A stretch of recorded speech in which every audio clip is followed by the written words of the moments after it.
We're talking about JOGA. It's when you mix a little athleticism a la jocks with a little bit of yoga. And here's the one and only Jana. You're so beautiful, Jana. Oh, thank you. Jana Webb. It's not tough for you guys to have to work with this woman, and it's not tough for you to work with these super athletes from the Argos. Exactly. Please welcome Chad Owens and Andre Dury. So you guys are very into JOGA. Oh yeah, definitely. So tell us a little bit about why this helps you, because you've had a lot of injuries. Yeah, exactly. And it's just prehab. We do a lot of stretching and dynamic stretching to keep our bodies ready to get into impact. Okay, and how about for you, Chad, as a former MMA fighter? You really got to work every muscle group and ligaments.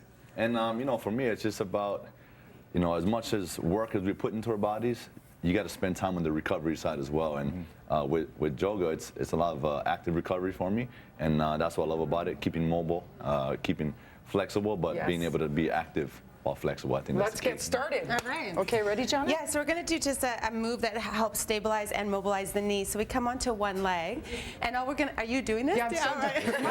my new thing, Jana, this week is exercising in a pencil skirt, coming to a DVD near you.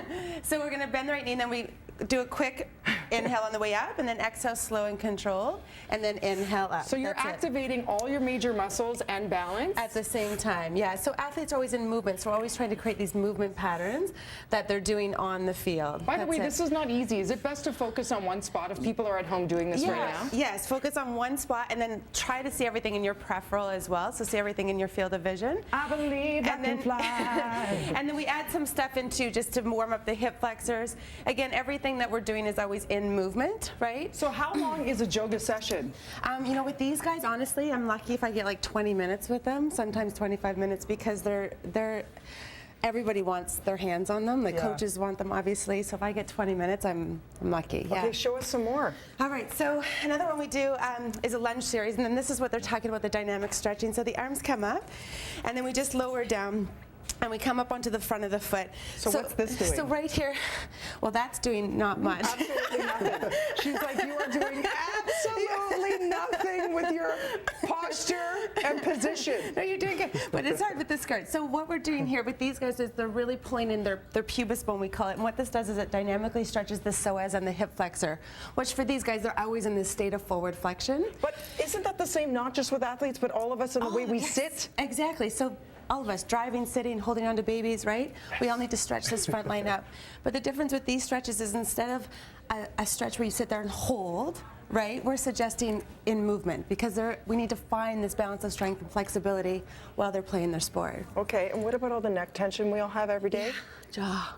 So actually, the breathing. Yeah. So the like take an inhale. So that age, do it again, Dirk. I'm glad I just had some mints, that's all I'm saying. Honestly, I just had a bunch of coffee. But that ha sound, so it's an actual technique. The H hits on the hard palate of the mouth, and the A hits on the soft palate of the mouth. So it's a technique to release jaw tension, which then releases all the tension along the spine, which then makes the athlete more agile, because if the spinal tension is released, they can move more freely in their body. What else? We always hear about things like downward dog. Do you have like a JOGA downward dog? Yeah, we do actually. These guys, so we do it from a plank position. Oh yeah. Yeah, you know this one. Okay. Now, but the difference is the understanding is that these bodies are tight. So we're going to bend the knees and then lift the hips up and back. And so in most traditional forms of downward dog, yoga teachers will sometimes ask you to bring your heels down towards the floor. And we're like, no, the hamstrings are tight. And with these guys, we want to keep the hamstring tight, because they need those tight muscles for the hey, when's this over, Jana? Yeah.